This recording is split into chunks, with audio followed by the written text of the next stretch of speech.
যার ভিতরের কলবের চোখটা জিন্দা, সে দেখবে যে পুরো বিশ্ব আগায় যাচ্ছে কিয়ামতের দিকে। বাহিরের চোখ দিয়ে যে দেখে সে মনে করবে যে বিশ্ব রাজনীতির মনে হয় খুব সুন্দর অবস্থা, আর ভিতরের চোখ দিয়ে দেখলে আপনি বুঝবেন বিশ্ব রাজনীতি যাচ্ছে একটা মালহামার দিকে। বাইরের চোখ দিয়ে দেখবেন মনে হবে সব সুন্দর চলছে, আমরা হালাল খাচ্ছি, আর ভিতরের চোখ দিয়ে দেখলে দেখবেন যে 90% মানুষের রিজিক হারাম। বাইরের চোখ দিয়ে দেখলে আপনি মনে করবেন মেয়েরা এগিয়ে যাচ্ছে, মাশাআল্লাহ, কত উন্নতি, অগ্রগতি, প্রোগ্রেস, নারী জাগরণ আন্দোলন। আর ভিতরের চোখ দিয়ে দেখলে আপনি দেখবেন মেয়েরা আগাচ্ছে ঠিকই, কিন্তু আস্তে আস্তে তারা জাহান্নামের দিকে এগিয়ে যাচ্ছে। বাইরের চোখ দিয়ে আপনি দেখবেন মুসলিমদের সংখ্যা প্রচুর, আমাদের ভয় কিসে, এত সংখ্যা, লক্ষ লক্ষ, কোটি কোটি। ভিতরের চোখ দিয়ে দেখলে বুঝবেন প্রকৃত পাক্কা ইমানদারের সংখ্যা হাতে গোনা যায়। বাইরের চোখ দিয়ে দেখলে মনে হবে যে অনেকে তো বিশুদ্ধ আকীদার দাওয়াত দিয়ে বেড়াচ্ছে, ভিতরের চোখ দিয়ে দেখলে বুঝবেন এটা মুনাফিকি মানহাজ চালু করেছে। বাইরের চোখ দিয়ে দেখবেন মনে হবে যে মুসলমানরা হয়তো নির্যাতিত হচ্ছে, ওরা কখনো ঘুরে দাঁড়াতে পারবে না, ওরা মনে হয় শেষ হয়ে যাবে। ভিতরের চোখ দিয়ে দেখলে বুঝবেন মুসলমানরা অচিরেই বাইতুল মুকাদ্দাস জয় করবে ইনশাআল্লাহ। আমি বুঝাতে চাচ্ছি বাইরের চোখ আর ভিতরের চোখ এক। ভিতরের চোখ খুলবে কোন সূরায়? ওই সূরার মধ্যে কয়টা গল্প আছে? তার মধ্যে একটা হচ্ছে নবী মূসা এবং খিদির আলাইহিস সালামের গল্প। এইটা একটু শেয়ার করতে চাই, লোভ সামলাতে পারছি না, করব। নবী মূসা আলাইহিস সালাম একদিন বক্তব্য দিচ্ছেন। কি দিচ্ছেন? বক্তব্যকে আরবিতে খুতবা বলা হয়। তো একজন দাঁড়িয়ে বললেন, বনু ইসরাইলদের একজন, হে ইয়া মূসা, আপনি তো চমৎকার একটা বক্তব্য দিয়েছেন, আপনার চেয়ে কোনো জ্ঞানী মানুষ কি পৃথিবীতে এখন আছে? নবী মূসা আলাইহিস সালাম বলছেন, না, আমার জানা মতে আমার চেয়ে কোনো জ্ঞানী মানুষ এখন পৃথিবীতে নাই। স্বাভাবিক, কারণ তিনি তখন নবী, নবীর কাছে আল্লাহর ওহী আসে, তিনি সবচেয়ে জ্ঞানী হবেন, স্বাভাবিক। আল্লাহ রাব্বুল আলামিন বললেন, মূসা, তোমার চাইতেও জ্ঞানী আমার এক বান্দা আছে। বলেন সুবহানাল্লাহ। নবী মূসা আলাইহিস সালাম যখনই শুনতে পারলেন যে আমার চেয়েও জ্ঞানী একজন বান্দা আছেন, তিনি বললেন যে আমি তার সাথে দেখা করতে চাই, আমি তার সাথে দেখা করতে চাই। যুবকরা শোনেন, জ্ঞানী মানুষের সন্ধান পাওয়ার পরে নবী মূসা নবী হয়েও দূর দূরান্ত সফর করেছেন ওই জ্ঞানী মানুষের সাথে সাক্ষাৎ করার জন্য। তো আপনারা রেডিমেড ইসলাম চান, আপনারা ফেসবুক শরীফে ইসলাম চান, ইউটিউব শরীফে ইসলাম চান, কিন্তু সফর করে, কষ্ট করে, পরিশ্রম করে আলেম ওলামা পর্যন্ত পৌঁছাতে চান না। 3 ঘন্টা বক্তব্য শুনতে রাজি আছেন, কিন্তু আপনারা 3 ঘন্টা কোরআন তেলাওয়াত করতে চান না। তো রেডিমেড জিনিস পেলে মানুষের মূল্য বোঝে না। ওই যে সাহাবীরা যারা রক্ত দিয়ে ইসলাম প্রতিষ্ঠা করেছে, তারা জানতেন ইসলাম কি জিনিস। আমরা রেডিমেড পেয়েছি, তো আমরা বুঝি না ইসলাম কি জিনিস, আমরা বুঝি না, বিশ্বাস করেন, আমরা বুঝি না। তো যাই হোক, তো মূসা আলাইহিস সালাম বলছেন, যদি আমাকে যুগ যুগ ধরে সফর করতে হয় তবুও আমি সফর করব, তারপরেও আমি তার সাক্ষাৎ চাই। আল্লাহ পাক বললেন, ঠিক আছে, তুমি তাকে পাবে যখন মাজমাউল বাহরাইন বলা হয়, 2 সমুদ্র যেখানে মিলে যাবে সেখানে তুমি আমার সেই বান্দাকে পাবে। কোথায় পাবে ভাই?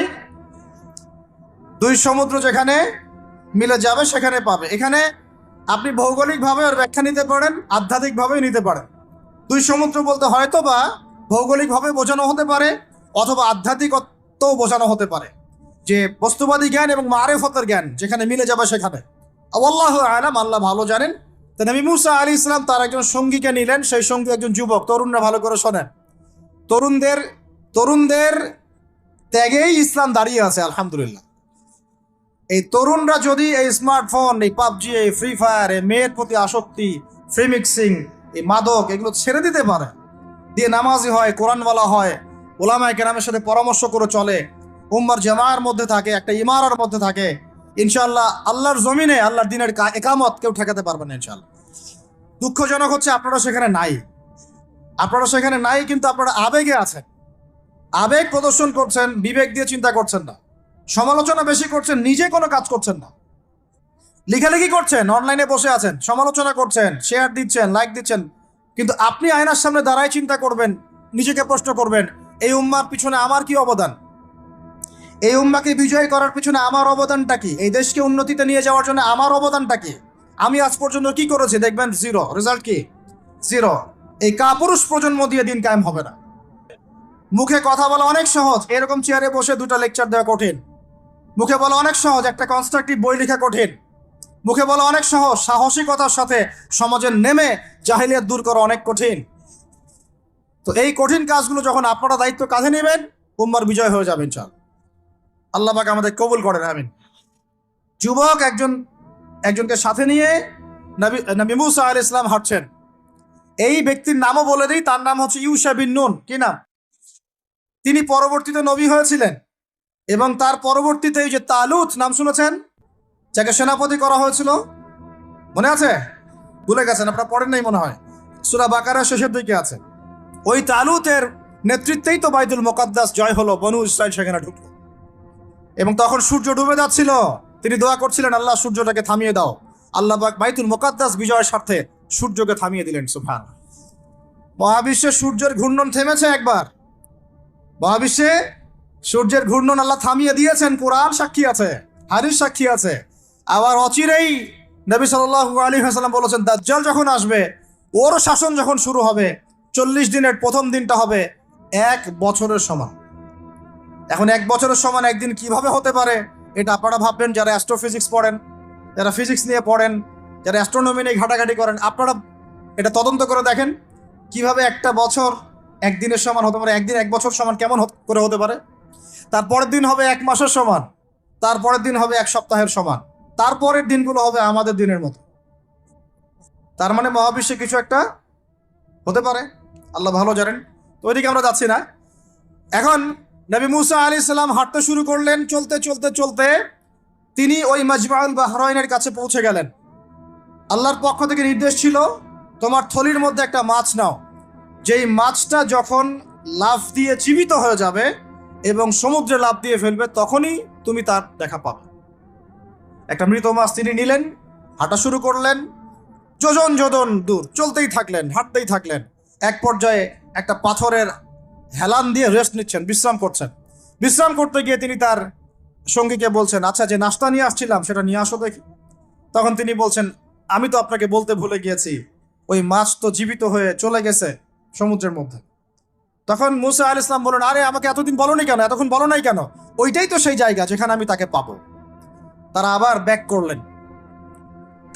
করলেন, সেই জায়গায় দেখলেন পাথরের উপরে সেই নাম খিদির আলাইহিস সালাম। খিদির শব্দের অর্থ শ্যামল, খিদির মানে শ্যামল। হাদিসে আসছে তিনি যেখানে যেতেন, মৃত জায়গার উপরে বসলে সেই জায়গা সবুজ হয়ে যেত।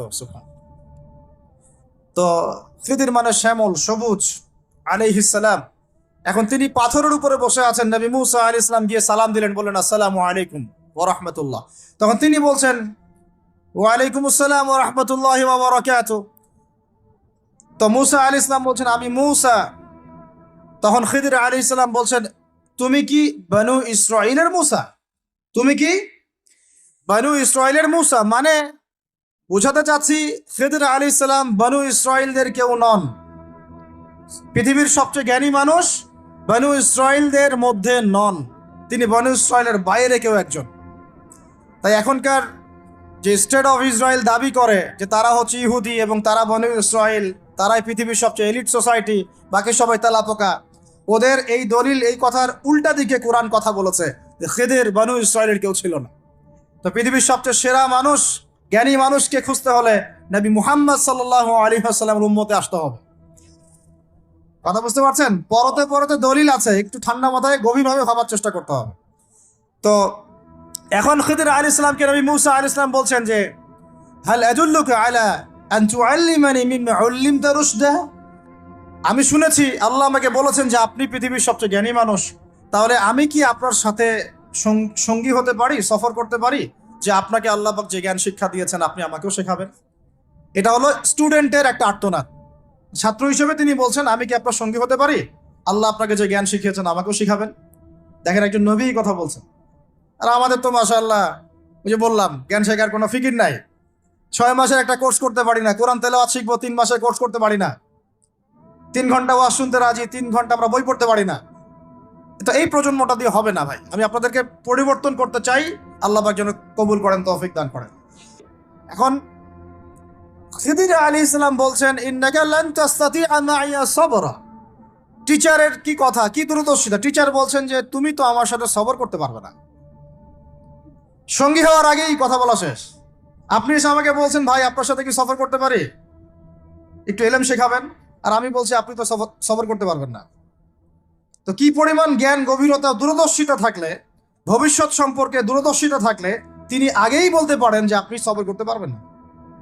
ক্লাসে আপনি পড়িয়েছেন মনে করেন 100 জন বাচ্চাকে, শেষে আপনি বললেন যে অমুক আব্দুর রহমান সে ফার্স্ট হতে পারে, এবং আব্দুর রহিম তুমি ভালো স্টুডেন্ট না, তুমি দুষ্টামি করো, পড়াশোনা করো না, তুমি ফার্স্ট হতে পারবে না, লাস্ট হবা তুমি। তো রেজাল্টের দিন দেখা গেল সত্যি সত্যি আব্দুর রহমান ফার্স্ট হয়েছে, আব্দুর রহিম লাস্ট হয়েছে। তার মানে কি টিচার গায়েবের খবর জানে? এটা কি তার হিকমা, তার প্রজ্ঞা, তার বাসিরা, তার অভিজ্ঞতা? আল্লাহ পাক তাকে সেই জ্ঞানটা দিয়েছিলেন। তো মুসা আলাইহিস সালামকে মুখের উপর বলে দিলেন তুমি তো আমার সাথে সবর করতে পারবে না। মুসা আলাইহিস সালাম বলছেন সাতাজিদুনি ইনশাআল্লাহু মিনাস সাতাজিদুনি ইনশাআল্লাহু সাবিরান ওয়ালা আ'সি লাকা আমরা। ইনশাআল্লাহ আপনি আমাকে ধৈর্যশীল পাবেন এবং আমি আপনার কাজে কোনো বিঘ্ন সৃষ্টি করব না। তখন তিনি বলছেন ঠিক আছে, যদি তুমি আমার সাথে যেতেই চাও তাহলে ফালা তাসআলনি আন শাই, আমার সাথে চলতে গেলে কোনো প্রশ্ন করা যাবে না। কেমন টিচার! টিচার দেখেন, আমার সাথে চলো, জ্ঞান অর্জন করতে চাও করো, কোনো প্রশ্ন করতে পারবে না। একটা হাদিসেও আসছে একটা কম ধ্বংস হয় যখন নবীদেরকে অতিরিক্ত প্রশ্ন করে, এটা কেন, ওইটা কেন, ওইটা কেন, বেশি প্রশ্ন করতে হয় না, অতিরিক্ত প্রশ্ন করতে হয় না। তো যাই হোক, সফর শুরু হলো। ফানতালাকা, তারা হাঁটা শুরু করলেন। হাত্তা ইযা রাকিবা ফিস সাফিনাতি ফারাকাহা, চলতে চলতে একটা নদী আসলো। তো এই নদীর পার হয়ে আরেক জায়গায় যেতে হবে, কিন্তু এটা পার হওয়ার জন্য তাদের কাছে অর্থ নাই। এক এক নৌকার মাঝি সে বিনামূল্যে এটাকে পার করার জন্য প্রস্তাব দিল, ঠিক আছে বিনামূল্যে পার করে দিব। সেই নৌকায় করে তারা যখন যাচ্ছেন, যেতে যেতে তীরে পৌঁছার আগেই সেই নৌকার তলদেশটা খিদির আলাইহিস সালাম ফুটা করে দিলেন। নেন এখন, কাজটা দেখে কি ভালো মনে হচ্ছে না খারাপ? আমি আপনার গাড়িতে করে ধরেন যাচ্ছি, গাড়িটা যখন আপনি আমার বাসা পর্যন্ত পৌঁছে দিবেন তার আগে নামলাম, নাইমা আপনার টায়ার চেকটা পাস্ট করে দিলাম, আপনি আমাকে কি বলবেন? কিছু বলবেন না, ফেসবুকে গিয়ে স্ট্যাটাস দিবেন অথবা লাইভে আসতে পারেন, তাই না? এই আর কি। তো নবী মুসা আলাইহিস সালাম রিঅ্যাক্ট করলেন যে লাকাদ জি'তা শাইআন ইমরা, আপনি তো একটা অন্যায় কাজ করলেন মনে হচ্ছে। এটা কেন করলেন? যারা আমাদেরকে বিনামূল্যে বিনা পারিশ্রমিকে পার করে দিল, আপনি ওই নৌকা ফুটা করে ফেললেন। তখন খিদর আলাইহিস সালাম বললেন যে আমি তো তোমাকে বলেছি, আলাম আকুল লাক, আমি কি তোমাকে বলি নাই ইন্নাকা লান তাসতাতিআ মাইয়া সাবরা, তুমি আমার সাথে সবর করতে পারবে না? মুসা আলাইহিস সালাম বলছেন যে ঠিক আছে, আমি যে ভুলে গিয়েছি এজন্য আমাকে পাকড়াও করেন না, আমি যে ভুলে গিয়েছি কথাটা, এজন্য আমাকে পাকড়াও করেন, একটা চান্স দেন আমাকে। তো ঠিক আছে চলো আবার। ফানতালাকা, আবার তারা চলা শুরু করলেন। হাত্তা ইযা লাকিয়া গুলামান ফাকাতালাহ, এবার একটা ছোট্ট বালকের সাথে দেখা হলো। এই 8 বছর 10 বছর বয়স হবে, এই গোলাম বালকের সাথে দেখা হলো। ফাকাতালাহু, এবার খিদর আলাইহিস সালাম তাকে হত্যা করলেন, একটা বাচ্চাকে। এটা কেমন হলো? নৌকা ফুটা করার চেয়ে বেশি ভারী না হালকা? আরো ভারী।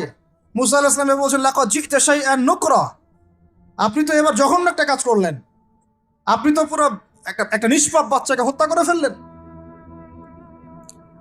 তারপরে বললেন যে এরপর যদি আর একটা প্রশ্ন করো তাহলে তোমার সাথে আমার আর চলা হবে না, লাস্ট চান্স। ঠিক আছে চলেন।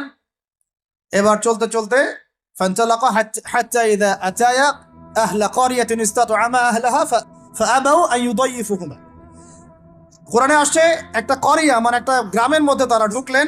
সেই গ্রামে ঢুকে মেহমানদারি চাইলেন, নাস্তা পানি চাইলেন আর কি। তো তারা মেহমানদারি করলো না, দূর দূর করে তাড়িয়ে দিল। অনেকটা আমাদের ওই কলকাতার দাদাবাবুদের মতো আর।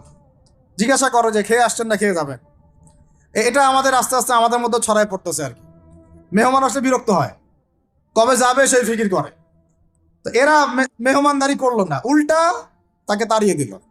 তো যাই হোক, এখন মুসা আলাইহিস সালাম বলছেন যে এখানে একটা ঘটনা ঘটেছে। খিদর আলাইহিস সালাম দেখলেন যে বাড়ি থেকে তাদেরকে তাড়িয়ে দেওয়া হলো, মেহমানদারি করা হলো না, ওই বাড়ির একটা দেয়াল ধসে পড়ে গেছে, ওই বাড়ির একটা দেয়াল ধসে পড়ে গেছে। তখন তিনি সেটাকে নিজের হাতে আবার নির্মাণ করে দিলেন। সুবহানাল্লাহ। এটা দেখে মুসা আলাইহিস সালাম বললেন যে আপনি তো চাইলে কিছু আজর নিতে পারতেন, আপনি যে এত কষ্ট করে এটা নির্মাণ করে দিলেন, আপনি তো চাইলে একটু টাকা পয়সা নিতে পারতেন, ওরা মেহমানদারি করলো না, ওইটা দিয়ে হয়তো আমরা কি করতে পারতাম, নাস্তা পানি করতে পারতাম। তখন তিনি বলেন, হাযা ফিরাকু বাইনি ওয়া বাইনাক, এই হলো তোমার আমার ফেরাক, পার্থক্য শেষ, তোমার সাথে আমার চলা আর হলো না। আমাদের নবী সাল্লাল্লাহু আলাইহি ওয়াসাল্লাম বলেছিলেন যে যদি সেদিন মুসা আলাইহিস সালাম এই প্রশ্নগুলো বারবার না করতেন তাহলে আরো অনেক জ্ঞান শেখা যেত। তখন তিনি বলছেন, ঠিক আছে, হাযা ফিরাকু বাইনি ওয়া বাইনাক সাউনাব্বিউকা বিতাউইল মা লাম তাসতাতি আলাইহি সাবরা, তবে যাওয়ার আগে আমি তোমাকে জানিয়ে দিব এই তিনটা ক্ষেত্রে মূল ঘটনা কি ছিল যে বিষয়ে তুমি সবর করতে পারো নাই। আম্মা সাফিনা, ওই যে সাফিনা বা নৌকা, আম্মা সাফিনাতু ফাকানা লিমাসাকিন ইয়ামালুনা ফিল বাহর, ওই যে সাফিনা বা নৌকাটা ওইটা ছিল মিসকিনদের, মিসকিন মানে বলা হয় কি হতদরিদ্র মানুষ, জেলে টাইপের, যাদের কিছু নাই, নৌকায় মানে সমুদ্রে মাছ ধরে ধরে খায়, এরকম কিছু মানুষের ওই সাফিনা বা নৌকাটা ছিল। এবং ওদের পিছনে ছিল একটা মালিক, মালিক মানে এখানে জলদস্যু। যদি ওই সাফিনা বা নৌকাটা আমি ছিদ্র না করতাম, ওই জলদস্যুরা এটা ভালো অবস্থায় পেলে ছিনতাই করে হাইজ্যাক করে নিয়ে যেত। আমি যেহেতু ফুটা করে দিয়েছি, এই জন্য এটা ত্রুটিযুক্ত এই নৌকাটা তারা আর নিবে না। তোমার কাছে বাইরের চোখ দিয়ে মনে হয়েছে যে আমি একটা অন্যায় করেছি, আসলে আমি তাদের উপকারী করেছি। বুঝতে পারছি বাইরের চোখ ভিতরের চোখ কি জিনিস? আচ্ছা, তারপরে ওয়াম্মাল গুলামু فكان أبواه مؤمنين فخشينا أن يرهقهما طغيانا وكفرا। সুবহানাল্লাহ, এটা আমাদের এই যে শাহবাগী প্রজন্মের জন্য একটা প্রযোজ্য আর কি। কেন বলছি শুনেন ভালো করে। এবার ইনি বলছেন যে ওই যে বাচ্চাটাকে আমি হত্যা করেছি, এই বাচ্চাটা যদি বড় হতো, এই বাচ্চাটা যদি বড় হতো, সে নিজে তো কাফের হতোই, বড় কাফের, এর পিতা মাতাদেরকেও পর্যন্ত কুফুরির মধ্যে নিয়ে আসতো। মানে একটা কাফের প্রজন্ম তো তৈরি করতোই, বরং এই কাফের মানুষকে কাফের করার জন্য নাস্তিক মুরতাদ বানানোর মিশন নিয়ে মাঠে নামতো। মেলে না? ওই জন্য আমি ছোটবেলায় এদেরকে হত্যা করে দিয়েছি, যাতে বড় হয়ে কাজটা করতে না পারে। কথা বুঝতে পারছেন? আর তিনি বলছেন আমি এটা নিজের ইচ্ছায় করি নাই, ওমা ফাআলতুহু আন আমরি, আমি এটা নিজের ইচ্ছায় করি নাই, এটা আল্লাহ পাকের আদেশ ছিল। বলি সুবহানাল্লাহ। আর ওয়াম্মাল জিদার فكان لغلامين يتيمين في المدينة وكان تحته كنز لهما। সুবহানাল্লাহ। আর 3 নম্বর তিনি বলছেন, আর ওই যে দেয়ালটা আমি নির্মাণ করেছি, এই দেয়ালটা ছিল ওই বাড়ির 2 এতিম বালকের। সুবহানাল্লাহ। وكان أبوهما صالحا, তাদের বাবা ছিল সৎ। আর ওই দেয়ালের নিচে তাদের বাবা মায়ের রেখে যাওয়া পৈতৃক সম্পত্তি খাজানা ছিল। যদি দেয়াল নির্মাণ না করতাম, মানুষ সেই খাজানা নিয়ে চলে যেত। দেয়াল নির্মাণ করেছি, ওরা যখন বড় হবে তখন ওই খাজানা তারা অটোমেটিকলি পেয়ে যাবে। তো 3টা ক্ষেত্রেই হে মূসা তুমি সবর করতে পারো নাই, তোমার কাছে মনে হয়েছে যে আমি অন্যায় করছি, কিন্তু আসলে এই প্রত্যেকটা ক্ষেত্রে আমি সঠিক ছিলাম, তুমি ভুল ছিল। এখানে একটা চমৎকার শিক্ষা আছে, একটা চমৎকার গভীর একটা শিক্ষার ব্যাখ্যা আছে, অন্তর্দৃষ্টির শিক্ষা, যে শুধুমাত্র বাইরের চোখ দিয়ে আর বাইরের এইসব সাক্ষরতার হাত দিয়ে, সার্টিফিকেট দিয়ে, নাম সিগনেচার করে, এত বইপত্র পড়েই মানুষ প্রকৃত শিক্ষিত হয় না। একটা গভীর একটা বুঝ দরকার, আল্লাহর মারেফত দরকার, আল্লাহর নূর দরকার, তাসকিয়া দরকার, দূরদর্শিতা দরকার, যেটাকে আমরা হিকমা বলি। ওয়ামা ইউতাল হিকমা ফাকাদ উতিয়া খায়রান কাসীর। আল্লাহ বলেছেন যাকে হিকমা এবং প্রজ্ঞা দেওয়া হয়েছে তাকে অনেক প্রচুর কল্যাণ দিয়ে দেওয়া হয়েছে। এখানে দেখেন একজন নবী হয়েও তিনি বুঝতে পারেন নাই এই 3টা ঘটনার পিছনের কারণ কি, অথচ খিদর আলাইহিস সালামকে আল্লাহ পাক এমন জ্ঞান দিয়েছিলেন যেই জ্ঞান দিয়ে তিনি ব্যাখ্যা করলেন যে পিছনের কারণ কি ছিল। এখন এই ঘটনাটা আপনার আমার জন্য শিক্ষাটা কি, এই যুগের সাথে কি সম্পর্ক? আমি বলেছি সূরা কাহাফ আপনাকে দাজ্জাল থেকে বাঁচাবে। আমি বলেছি সূরা কাহাফ সেই সূরা যা আপনার অন্তর্দৃষ্টি, ভিতরের চোখ খুলে দিবে, আপনার কলবে নূর নিয়ে আসবে। আপনি এমন কিছু দেখবেন, বুঝবেন, শুনবেন যা সবাই বুঝতে পারছে না, সবাই শুনতে পারছে না, সবাই দেখতে পারছে না। এখন বাইরের চোখ দিয়ে আপনি দেখছেন পুরো বিশ্বে মুসলমানদের, কোটি কোটি মুসলমান, একদম 60টা 70টা 100টা রাষ্ট্র, কত মিলিটারি বাহিনী, কত আমাদের প্রযুক্তি, কত পুলিশ, কত র্যাব, কত আমাদের পলিটিশিয়ান দিয়ে ভর্তি। আদতে ভিতরের চোখ দিয়ে দেখলে আপনি দেখবেন পুরো বিশ্বের এই লক্ষ কোটি মুসলমান আজকে জাতিসংঘের হাতে বন্দী হয়ে গেছে। ও যদি বলে ডানে যাও, মুসলমানরা ডানে যায়, যদি বলে বামে যাও, মুসলমানরা বামে যায়, কিছুই করার নাই। এটা ভিতরের চোখ দিয়ে আমরা দেখছি, ভিতরের চোখ দিয়ে। এটাকে ফর্ম করা হয়েছে দ্বিতীয় বিশ্বযুদ্ধের পরে 1945 সালের দিক থেকে। এটার এজেন্ডাই ছিল একটা, যে পুরো বিশ্বের কাফেরদেরকে ঐক্যবদ্ধ করা এবং সারা বিশ্বের মুসলিমদেরকে নির্যাতন করা। প্রত্যেকটা জায়গায় মুসলিমরা যেখানে নির্যাতিত হয়েছে এর পিছনে এদের একদম স্পষ্ট ভূমিকা ছিল। এখন পর্যন্ত যদি আগামীকাল আপনি শোনেন যে গাজার মধ্যে 1000 শিশুকে হত্যা করা হয়েছে, তবুও এরা ঐক্যবদ্ধভাবে মাজলুমদের পক্ষে কোনো অবস্থান নিবে না। এরা বরং ওই জালেমদের পক্ষে অবস্থান নেবে এবং বলবে আমরা আমাদের বন্ধুদের সাথে আছি। এটা হচ্ছে আসল চরিত্র, যেটা আপনি বাইরের চোখ দিয়ে বুঝতে পারছেন না, কিন্তু আপনি খিদির হলে বুঝতে পারতেন আসল ঘটনা কি। আমার কথা কি বুঝতে পারছেন? তাহলে এটা বাইরের চোখ দিয়ে দেখলে আপনি বিশ্ব রাজনীতিতে বুঝবেন যা হচ্ছে এগুলো মুসলমানদের কল্যাণের স্বার্থে হচ্ছে না, বরং আমাদের স্বার্থকে জলাঞ্জলি দিয়ে ওরা ওদের স্বার্থ প্রতিষ্ঠা করছে। আল্লাহ পাক এই জালেমদের থেকে আমাদেরকে হেফাজত করেন। এইটা হচ্ছে মূল তাগুতি শক্তি, পুরো বিশ্বের মূল তাগুত, মূল কুফর, মূল শিরকের গোড়াই হচ্ছে এটা। বিশ্বাস করেন ইমামুল মাহদী যখন আসবেন এবং ঈসা ইবনে মারইয়াম যখন আসবেন, ইনশাআল্লাহু তাআলা এই গোড়ার তাগুতি শক্তির কোনো অস্তিত্ব এই পৃথিবীতে থাকবে না ইনশাআল্লাহ। আমরা এটাও জানি 80টা পতাকা একত্রিত হবে। কতটা? 80টা পতাকা একত্রিত হয়ে মুসলমানদের বিরুদ্ধে তারা যুদ্ধ করবে। ইতিহাসের ছাত্র কেউ থাকলে আমার সামনে দাঁড়ায় বলেন তো যে এই পুরো বিশ্বের ইতিহাসে কোনোদিনও 80টা ফ্ল্যাগ একত্রিত হয়ে মুসলমানদের বিরুদ্ধে লড়েছে? হয়েছে এই ঘটনা কখনো? তার মানে হয় বর্তমানে হবে অথবা ভবিষ্যতে হবে। আর আপনাকে যদি জিজ্ঞাসা করি এটা কাদের দ্বারা সম্ভব, পুরো বিশ্বের 80টা ফ্ল্যাগকে একত্রিত করা কাদের দ্বারা সম্ভব? আপনার বিচক্ষণতা থাকলে, সিদির যদি আপনি হয়ে থাকেন, আপনি বুঝতে পারবেন কাদের দ্বারা সম্ভব। এখন এটা হলো জিওপলিটিক্যাল অবস্থা। তবে ওইখানে যে ওদের মধ্যে সবাই এক তা নয়, ওদের মধ্যেও দুটো ভাগ আছে। এক শ্রেণীর নাসারা আছে যারা মুসলমানদের কাছাকাছি থাকবে, যারা দেখবেন মুসলমানদের পক্ষে অবস্থান নেবে। আর এক শ্রেণীর নাসারা থাকবে যারা মুসলমানদের সরাসরি শত্রুতা করবে। এই বিষয়ে আল্লাহ পাক সূরা মাইদার মধ্যে স্পষ্ট বলেছেন, ইয়া আইয়ুহাল্লাযীনা আমানু, হে মুমিনগণ, লা তাত্তাখিযুল ইয়াহুদা ওয়ান নাসারা আউলিয়া, তোমরা ইহুদি এবং নাসারাদেরকে বন্ধুরূপে গ্রহণ করো না। কে বলেছেন? কে বলেছেন? এখন আপনি কি আল্লাহর দিকে তেরে আসবেন? আপনি কি আল্লাহর সামনে আল্লাহর দিকে তেরে আসবেন? হ্যাঁ, আল্লাহ আপনি কেন এই কথা বললেন, আপনি কেন অসাম্প্রদায়িক কথা বললেন, এমন কথা বলবেন? আল্লাহ বলছেন সূরা মাইদা আয়াত নাম্বার 51-তে, কত নাম্বার?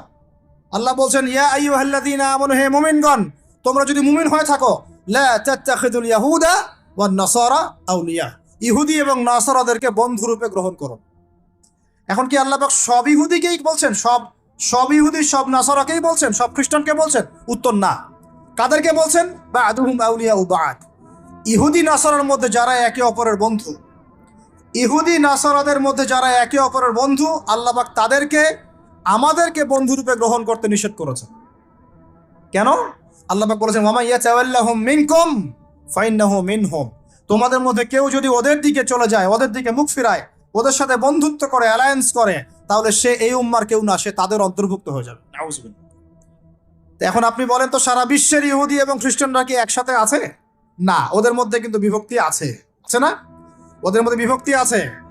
খেয়াল করে দেখেন, এই ইস্যুগুলোতেও সব খ্রিস্টান কিন্তু একসাথে ইহুদিদের পক্ষ নেয় নাই। ভালো করে খেয়াল করে দেখবেন, বোঝার চেষ্টা করবেন, ওয়ার্ল্ড অ্যাফেয়ার্স বুঝবেন। ওদের মধ্যে ডিভাইডেশন আছে। আল্লাহ পাক বলছেন সব ইহুদি সব খ্রিস্টান খারাপ এমন নয়, তাদের মধ্যেও ভালো মানুষ আছে। কিন্তু যে ইহুদি যে খ্রিস্টানরা একে অপরের বন্ধু, তাদেরকে তোমরা বন্ধুরূপে গ্রহণ করো না। তাহলে আমাকে বলেন তো, স্ট্রেট ফরওয়ার্ড বলি, যে যারা প্যালেস্টাইনে জুলুম করছে, যে জারজ রাষ্ট্র, তাদের বন্ধু কোন খ্রিস্টানরা? কোন পৃথিবীর কোন দিকের কোন সভ্যতার খ্রিস্টান রাষ্ট্রগুলো ওকে মদদ দিয়েছে বলেন তো দেখি? সর্বপ্রথম ওকে বড় করেছে ব্রিটেন। কে বড় করেছে? এবং এই পশ্চিমা সভ্যতা, ওর সাথে আরো অনেকগুলো কান্ট্রি আছে। তারপরে দ্বিতীয় বিশ্বযুদ্ধের পর 1914 সালে যখন অটোম্যানদেরকে পরাজিত করা হয়েছে, তখন ব্রিটেন ইহুদিদেরকে ঢুকিয়েছে জেরুজালেমে।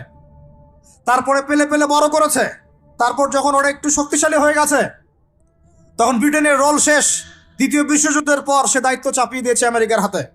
এরপরে সে এই জারজ রাষ্ট্রটাকে আস্তে আস্তে বড় করতে করতে ওই শিশু থেকে একদম ঘোড়সাওয়ারের ঘোড়ায় পরিণত করেছে, আরো শক্তিশালী করেছে। এবং বিগত 1945 থেকে এই 2024 পর্যন্ত এখন পর্যন্ত প্রত্যক্ষ মদত দিয়ে দিয়ে সে তাকে বিশ্বের রুলিং স্টেট বানিয়েছে। এখন সে বিশ্বের মুসলমানদেরকে বলে ওঠো, মুসলমানরা ওঠে, বসতে বললে বসে। বাস্তবতা এটা না যে আপনার অনেক মসজিদ আছে, অনেক মাদ্রাসা আছে, অনেক মুসলমান, আপনারা যুব সমাজের একদম বিস্ফোরণ, একজন বক্তা আসছে একদম আল কোরআনের আলো ঘরে ঘরে জ্বালো, আদতে এগুলোর কোনো মূল্য হচ্ছে না। আদতে এগুলো দিয়ে সারা বিশ্বে দিন প্রতিষ্ঠা হচ্ছে না। কারণ বিশ্বের বাস্তবতা আমরা বুঝতে পারি নাই। বিশ্বের বাস্তবতা বুঝতে হলে খিজির হতে হবে। বিশ্বের বাস্তবতা এইটাই যে ওরা এখন এত শক্তিশালী একটা অবস্থায় গিয়েছে, ওখান থেকে আমাদেরকে তারা কন্ট্রোল করা শুরু করেছে বিগত প্রায় 100 বছর থেকে। কত বছর থেকে? এগুলো আমাদের হুঁশই নাই। আমরা মনে করি মাশাআল্লাহ আমি 5 ওয়াক্ত নামাজ পড়ি, কাম খালাস, আমি যাকাত দিয়েছি, কাম খালাস, আমি একদম পর্দা করি, মাশাআল্লাহ সব কাম খালাস, আমি একটা মসজিদ করেছি, বাস কাম খালাস, আমি মাশাআল্লাহ একটা মাদ্রাসা চালাই, বাস দিন কায়েম হয়ে গেছে। No, not at all. Question গেলেও না। যতদিন পর্যন্ত মুসলমানরা আবার সেই ওমর ইবনুল খাত্তাবের শাসন কায়েম করতে পারে নাই, এই বিশ্বে মুসলমানরা স্বাধীন নয়। আমরা এখনো স্বাধীনতা অর্জন করতে পারি নাই। আমরা সেদিন স্বাধীনতা অর্জন করতে পারবো যেই দিন বাইতুল মুকাদ্দাস আমাদের হাতে হবে ইনশাআল্লাহ। ওই দিন আমরা 10 গুণ মূল্য আদায় করবো ইনশাআল্লাহ। এই যে আমাদের এক একটা ভাই, এক একটা বোন, এক একটা আমাদের শিশু, এদের এক একটা রক্তের, মাসলুমদের রক্তে 10 গুণ চড়া মূল্য আদায় করবো ইনশাআল্লাহ। আল্লাহ নবী সেটা বলেছেন যে ইহুদিদের বিপক্ষে কথা বলবে পাথর এবং গাছ পর্যন্ত, হাত্তা ইয়াকুলুশ শাজার ওয়াল হাজার, এমনকি গাছ এবং পাথর কথা বলা শুরু করবে। ইয়া মুসলিম, হে মুসলিম সৈন্য, ইন্না ওয়ারাইল ইয়াহুদ, আমার পিছনে ইহুদি সৈন্য দাঁড়িয়ে আছে, তাল ফাকতুলহু, আসো একে হত্যা করে যাও। এই দৃশ্য দেখার জন্য এখনো এই সভ্যতা বাকি আছে ইনশাআল্লাহ। আমরা 10 গুণ চড়া মূল্য আদায় করবো ইনশাআল্লাহ। আমাদের মজলুম ভাইদেরকে হত্যা করা হয়েছে, আমাদের বাচ্চাদেরকে বোম মেরে হত্যা করা হয়েছে, আমাদের বোনদেরকে দিনের পর দিন ধর্ষণ করা হয়েছে, বিগত 100 বছর হয়ে গেল। আর আশপাশে অনেক মুনাফিক বসে আছে, এরা 2 শব্দ পর্যন্ত করতে পারে না। ধিক তোমাদের রাজতন্ত্রের উপরে, তোমাদের ক্ষমতার উপরে ধিক্কার জানাই আমরা। যেই ক্ষমতা নিয়ে তোমরা ইহুদিদের বিরুদ্ধে দাঁড়াতে পারো না, এই ক্ষমতার উপর আমরা ধিক্কার জানাই। ওর চেয়ে ওই মাজলুম ভাইরা অনেক ভালো যারা ওই কোটি কয়েক লাঠিসোঁটা নিয়ে এদের প্রতিবাদ করেছে। ইনশাআল্লাহ এই প্রতিবাদ কিয়ামত পর্যন্ত থাকবে ইনশাআল্লাহ। আর আমাদের সরকার যদি আমাদেরকে সুযোগ করে দেয়, ইনশাআল্লাহ আমরা সেখানে শরীক হব ইনশাআল্লাহ। আমরা তো আর বিচ্ছিন্নভাবে শরীক হতে পারবো না। আমরা একটা জাতি গঠন করব। আমরা তো রাষ্ট্রের বাইরে না, আমরা সরকারের বাইরে না, আমরা বিদ্রোহী না, আমরা সরকারের বিরুদ্ধে কোনো অবস্থান নেই না। আমরা দাবি জানাবো যদি আমাদের প্রত্যেক সদস্যকে, মানে আমাদের এই যে আমাদের দেশের যারা প্রশাসনে আছেন, আমজনতার মধ্যে আছেন, যাদের মধ্যে জিহাদের জাজবা আছে, যারা ইহুদিদের সাথে জিহাদ করতে চায়, এই মানুষগুলোকে আপনারা প্রশিক্ষিত করে গাজায় পাঠান ইনশাআল্লাহ।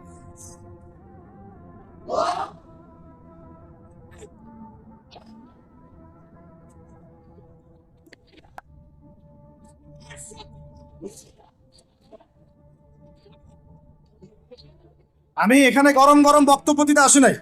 এখানে গরম গরম বক্তব্য দিয়ে আপনাদেরকে উত্তেজিত করা আমাদের উদ্দেশ্য না। উদ্দেশ্য হচ্ছে বিশ্বের প্রেক্ষাপটটা বোঝানো। এই বিশ্বে আমরা স্বাধীন হতে এখনো পারি নাই। যেদিন পারবো, কোন দিন পারবো? যেদিন বাইতুল মুকাদ্দাস আমাদের হাতে আসবে। বিশ্বাস করেন ওই জায়গা থেকেই ইনশাআল্লাহ অচিরেই ঈসা ইবনে মারিয়াম সারা বিশ্বকে শাসন করবে ইনশাআল্লাহ। ওই সময় দেখবেন মুসলমানরা স্বাধীনতা কাকে বলে। আমি বলেছি এক একটা জুলুমের 10 গুণ চড়া হিসেব আদায় করা হবে ইনশাআল্লাহ। এটা হবেই, আমরা পারি আর না পারি, আমরা বেঁচে থাকি আর না থাকি, আপনারা থাকেন আর না থাকেন, আমাদের বাচ্চারা থাকুক আর না থাকুক, একটা প্রজন্ম আল্লাহ পাক নিয়ে আসবেন। একটা প্রজন্ম আল্লাহ পাক নিয়ে আসবেন। আমি বলছি ওই প্রজন্ম টিকটক প্রজন্ম না, ওই প্রজন্ম এইসব মানে সেলফি শোডাও নাইওয়াস প্রজন্ম না। ওই প্রজন্ম এরকম না যে নামাজ পড়ে না, কোরআন তেলাওয়াত করে না। ওই প্রজন্ম এমন না দাওয়াতের মেহনত নাই, ওই প্রজন্মের জিহাদের কোনো জজবা নাই, ওই প্রজন্মের মধ্যে ইসলামের সাথে এই কোনো জ্ঞান নাই, ওলামায়ে কেরামের কোনো সোহবত নাই, দিন প্রতিষ্ঠার কোনো ফিকির নাই। এমন প্রজন্মের কোনো প্রয়োজন নাই আমাদের। এমন প্রজন্মের দরকার যে প্রজন্মের প্রত্যেকটা যুবক ভাই নামাজি, কোরআনওয়ালা, সুন্নতওয়ালা, সুন্নতের পাবন্দ এবং তাহাজ্জুদ গোজার। এক কথায় রাতের বেলার দরবেশ, দিনের বেলার ঘোড়সাওয়ার। এইরকম প্রজন্ম যখন আমরা গড়তে পারবো, ওই দিন ইনশাআল্লাহ এই মাহফিল বলেন, এই মসজিদ, মাদ্রাসা, এই রাষ্ট্র সব সফল হবে ইনশাআল্লাহ। এখন শুধু বেসিক কাজ করা হচ্ছে। আমাদের মূল গন্তব্য বাইতুল মুকাদ্দাস। ওইটা না আসা পর্যন্ত আমাদের শান্তি নাই, ঘুম নাই। কারণ ওরা আপনাকে ঘুমাতে দিবে না। তো আপনারা কি মনে করেছেন যে ওরা শুধু অতটুকু গাজার ওই অতটুকু জায়গায় চায়? কোশ্চিন কালেও নয়। যে আরবরা ওদের বিরুদ্ধে এখন কথা বলতে সাহস পাচ্ছে না, ওই এক একটা আরব রাষ্ট্র ওরা দখল করে ছাড়বে, দেখে নিন। আমি যদি ওটা চাচ্ছি না, দোয়া করি না, কিন্তু ওদের এজেন্ডা এটাই যে পুরো, আমি আখিরুজ্জামানের স্টুডেন্ট, ওদের এজেন্ডা জায়নিজম, পেট্রো ডলার থেকে শুরু করে প্যালেস্টাইন ইস্যু নিয়ে আমি আলহামদুলিল্লাহ বিগত 5-7 বছর থেকে পড়াশোনা করেছি। আমি আমার টুপির নিচ থেকে কথা বলছি না। ওদের এজেন্ডা হচ্ছে পুরো হোলি ল্যান্ডটা তারা দখল করতে চায়। হোলি ল্যান্ড কাকে বলে এটাও তো আমরা জানি না। ওরা শুধুমাত্র ওই ওয়েস্টার্ন ব্যাংক আর বাইতুল আকসা, বাইতুল মুকাদ্দাস আর এই গাজার অংশটুকু দখল করতে ওখানে আসে নাই। ওরা এসেছে পুরো হোলি ল্যান্ডটাকে দখল করতে। আমি ওলামা সম্মেলনে বলেছিলাম, পুরো হোলি ল্যান্ড তারা দখল করতে এসেছে। হোলি ল্যান্ড মানে মিশরের নীল নদ থেকে শুরু করে ইরাকের ইউফ্রেটিস নদী পর্যন্ত এই পুরো জায়গাটা তারা দখল করতে চায়। কেন চায়? কারণ তারা মনে করে ওই জায়গাটা সৃষ্টিকর্তা তাদেরকে দিয়েছেন, নাউজুবিল্লাহ। তারা মনে করে ওইটা হচ্ছে তাদের মাসিহ আসার জায়গা, এবং ওই জায়গা থেকে তাদের মাসিহ, তথাকথিত মাসিহ মানে মাসিহুদ দাজ্জাল, পুরো বিশ্বকে শাসন করবে এবং তারা তাকে সঙ্গ দিবে। এটা ওদের এজেন্ডা, এটা ওদের ভিশন। যত কিছু ওরা পৃথিবীতে করছে এই ভিশনটাকে কাজে লাগিয়ে, এই ভিশনটাকে পিছনে রেখে তারা এই কাজগুলো করছে। এটা আপনি বুঝতে পারবেন না বাইরের চোখ দিয়ে, ভিতরে চোখ দিয়ে পড়াশোনা করেন, খেদির হন, বুঝতে পারবেন। ওরা বাইতুল মুকাদ্দাস চায় না, পুরো হোলি ল্যান্ডটাই দখল করতে চায়। এ কারণেই, এই উদ্দেশ্যেই তারা বিগত 100 বছর থেকে পুরো ওয়ার্ল্ড অ্যাফেয়ার্সের আগে রাজনীতির নিয়ন্ত্রণ নিয়েছে। কিসের নিয়ন্ত্রণ নিয়েছে? আপনি নিচু নিচু জায়গায় যত কথাই বলেন, ওই জায়গার ক্ষমতা আপনার হাতে না থাকলে আপনি জনগণকে সর্বোচ্চভাবে ইসলামের দিকে আনতে পারবেন না। আপনি এখন যদি সবাইকে জোর করে মাস্ক পরাতে পারেন আইন প্রয়োগ করে, এভাবে ওই ক্ষমতা হাতে থাকলে প্রত্যেক জনগণকে কোরআনও শেখানো যায়। ওই ক্ষমতাটা ইসলামের দরকার আছে। যদি যদি ওই ক্ষমতার বলে প্রত্যেক মানুষকে মসজিদে সোশ্যাল ডিস্টেন্স মেনটেন করানো যায়, তাহলে ওই ক্ষমতা যদি হাতে থাকতো প্রত্যেক মা বোনকে পর্দা করানো যেত, প্রত্যেক যুব ভাইকে দিন শেখানো যেত, বাধ্যতামূলক কোরআন শিক্ষাও চালু করা যেত, বাধ্যতামূলক কোরআন শিক্ষার সাথে হাদিসের শিক্ষা চালু করা যেত, সিলেবাসের মধ্যে নবীর সিরাত সংযোজন করা যেত। ইসলামে এই ক্ষমতাটা দরকার আছে। কিন্তু এটাকে অ্যাচিভ করার যে পথ পদ্ধতি, এই পথ পদ্ধতির মধ্যে আমরা আসলে কেউ নাই। নবীর তরিকার মধ্যে আমরা নাই, আমরা পড়ে আছি পশ্চিমা তরিকার মধ্যে। পশ্চিমা তরিকা দিয়ে ওই জায়গায় আপনি যেতে পারবেন না। আর যদি যেতে পারেনও, পশ্চিমারা আপনাকে সেখানে থাকতে দিবে না। আমাদের এখানে সবচেয়ে ভালো মানুষ যিনি, এখানকার এই এলাকার যিনি দায়িত্বশীল, তিনি যদি সবচেয়ে মোত্তাকি পরহেজগার মানুষ হন, তিনিও যদি দাঁড়িয়ে বলেন যে আমি ইসলামের পক্ষে আছি, কোরআনের পক্ষে আছি, হাদিসের পক্ষে আছি, আমি বাইতুল মুকাদ্দাসের পক্ষে আছি, মাজলুম ফিলিস্তিনিদের পক্ষে আছি, তার উপর থেকে চাপ চলে আসবে। কারণ পুরো বিশ্বের শক্তিটা নিয়ন্ত্রণ করছে এখন ইহুদিরা, নাসারারা, জায়নিস্টরা। ওই জায়গায় যতক্ষণ পর্যন্ত আঘাত না পড়ছে ততক্ষণ পর্যন্ত আপনি বিশ্বে স্বাধীন হতে পারবেন। অতএব বাইরের চোখ দিয়ে না, ভিতরের চোখ দিয়ে দেখতে শিখুন। তো ভিতরের চোখ পুরো জিও পলিটিক্সটা আপনাকে বুঝাবে। ভিতরের চোখ দিয়ে দেখলে আপনি দেখবেন মুসলমানরা এখনো তাদের অধীনে পরাধীন হয়ে আছে। এখান থেকে আমরা স্বাধীনতা চাই ইনশাআল্লাহ। আল্লাহ পাক আমাদেরকে সেই স্বাধীনতা অর্জন করার তৌফিক দান করেন। এবার অর্থনৈতিক জীবনে আসেন। অর্থনৈতিক জীবনে এসে দেখবেন আপনি মাশাআল্লাহ মনে করবেন যে আপনি তো হালাল খাচ্ছেন, হ্যাঁ, গরুর গোশত খাচ্ছেন প্রত্যেক জুমায়। আমরা মাশাআল্লাহ মুরগির রোস্ট খাচ্ছি। ঢাকার মানুষ তো খালি খায় আর খায়, সবাই খাচ্ছে মাশাআল্লাহ বসে, ছেলে মেয়ে, ফুচকা চটপটি এইটা ওইটা, খাবারের দোকানের অভাব নাই, সবাই খাচ্ছে। ভাবখানা এমন যে দুনিয়াতে এসেছি খাওয়ার জন্যে। দুনিয়াতে আসছে 3টা কাজ, খাবো, টয়লেট করব, আর মেয়েদের সাথে সহবাস করবো, ব্যাস, দ্যাটস অল। ভাবখানা দেখলে এমন মনে হয় আমাদের। আল্লাহ পাক আমাদেরকে বুঝ দান করেন, হেফাজত করেন। এইগুলো করতে দুনিয়াতে আসি নাই আমরা। এগুলো আমাদের মূল কাজ নয়, এগুলো আমাদের প্রয়োজন। আপনি মনে করছেন যে মাশাআল্লাহ সবাই হালাল খাচ্ছি, বিশ্বাস করেন পুরো বিশ্বের অর্থনীতি সুদভিত্তিক। একদম খোলামেলা ওয়াকুলু কওলান সাদীদা বললাম। আল্লাহ পাক বলেছেন একদম স্পষ্ট সরাসরি খোলামেলা কথা বলো। পুরো বিশ্বের অর্থনীতি সুদভিত্তিক। যারা এই পুরো বৈশ্বিক অর্থনৈতিক সিস্টেমের মধ্যে ঢুকে গেছে, অর্থাৎ ওয়ার্ল্ড ব্যাংক, IMF এবং ফেডারেল রিজার্ভ ব্যাংকের আওতায় চলে আসছে, এরকম কোনো সেন্ট্রাল ব্যাংক 100% সুদমুক্ত হতে পারবে না। ফুল স্টপ, কোনোভাবেই সম্ভব না। আপনি যত বড় মুসলিম কান্ট্রি হন না কেন, আপনি এদের আওতায় থাকলে কোনো অবস্থাতেই সুদমুক্ত থাকতে পারবেন না। তাহলে এখন আমি যদি আপনাকে প্রশ্ন করি, বিগত 20 বছর থেকে একটা রাষ্ট্র এই জালেমদের বিরুদ্ধে লড়াই করেছিল, এবং সাম্প্রতিক সময়ে তাদের কারেন্সি মার্কিন ডলারকে ছাড়িয়ে গেছে। তারা কিভাবে পেরেছে, এই তথ্য কি আপনাদের কাছে আছে? তথ্য আছে? নাম মেনশন করার দরকার নাই, আপনারা বুঝতে পারেন কি পারেন না? এই মোল্লাদের দৌড় মসজিদ পর্যন্ত নয়, এই মোল্লাদের দৌড় হবে বাইতুল মুকাদ্দাস পর্যন্ত ইনশাআল্লাহ। ওইখানে নামাজ না পড়া পর্যন্ত এদের ঘুম হবে না ইনশাআল্লাহ। দেখে নিয়ে এখন কথা হচ্ছে তারা পড়লো কিভাবে? অনেক কারণ, যাকাত ভিত্তিক অর্থনীতি, তারপরে দ্বৈত অর্থনীতি, হালাল অর্থনীতি, দুর্নীতি কমানো, কৃষিভিত্তিক অর্থনীতি। 3 বছরের মধ্যে ঘুরে দাঁড়িয়েছে, মাত্র 3 বছরের মধ্যে। সারা বিশ্বের অর্থনীতি এখন সুদ ভিত্তিক। এখান থেকে ঘুরে দাঁড়াতে হলে আমরা অবশ্যই পারবো, কেন পারবো না? আমাদের প্রথম কাজ করতে হবে সমস্ত দুর্নীতি বন্ধ করে ফেলতে হবে। 1 নম্বর, যত কালো টাকা সব সাদা করে ফেলতে হবে, এবং যারা কালো টাকার সাথে সম্পৃক্ত সবগুলোকে ধরবেন, ভিতরে ঢুকাই ফেলবেন। একদম ওমরের শাসন, একদম ওমরের শাসন কায়েম করে ফেলতে হবে। আমরা সে জায়গায় যেতে চাচ্ছি না, আমরা বলছি আপনারাই সেই কাজ করেন। আমরা উদাত্ত আহ্বান জানাচ্ছি, যেই থাকে উপরে, আমরা দোয়া করতে সমস্যা আছে? আমরা সে জায়গায় জোর করে যেতে চাচ্ছি না, অন্তত আমার এই ইচ্ছা নাই। আর আমি কোনো পলিটিক্যাল দলের মানুষও না, জীবনে করিও নাই, করার ইচ্ছাও নাই। আমি আমার অনুরোধ, আমার আক্ষেপ, আমার আবদার হচ্ছে সমস্ত দুর্নীতিবাজদেরকে ধরবেন আর সাইজ করবেন। উমর রাদিয়াল্লাহু তাআলা আনহুর মত সে যদি দাড়িওয়ালাও হয়, টুপিওয়ালাও হয়, পাগড়িওয়ালা হয়, জুব্বাওয়ালা হয়, ইমাম হয়, তবু তাকেও ধরবেন, কোনো সমস্যা নেই। কালো টাকাকে সাদা করে ফেলবেন, দেখবেন এমনি বাইতুল মালের সম্পদ বেড়ে গেছে আলহামদুলিল্লাহ। দ্বিতীয় কাজ, যাকাত ভিত্তিক অর্থনৈতিক সিস্টেম চালু করা। বাংলাদেশে এমন প্রচুর মানুষ আছে যাদের একজনের যাকাতের টাকা দিয়ে একটা গ্রামের মানুষকে খাওয়ানো যাবে ইনশাআল্লাহ। এরা যাকাত দেয় না, এরা ট্যাক্সও দেয় না, সরকারকে করও দেয় না, যাকাতও দেয় না। এই ট্যাক্স ফাঁকি দেওয়া মানুষ, কর ফাঁকি দেওয়া মানুষ, এই জোচ্চরদেরকে ধরতে হবে, ধরে এদের কাছ থেকে যাকাত আদায় করতে হবে, বাধ্যতামূলক যাকাত আদায় করতে হবে। তারপরে দেখবেন আমরা বৈদেশিক ঋণের জন্য বসে থাকার কোনো প্রয়োজন হবে না, আমাদের টাকা দিয়ে আমরাই চলতে পারবো ইনশাআল্লাহ।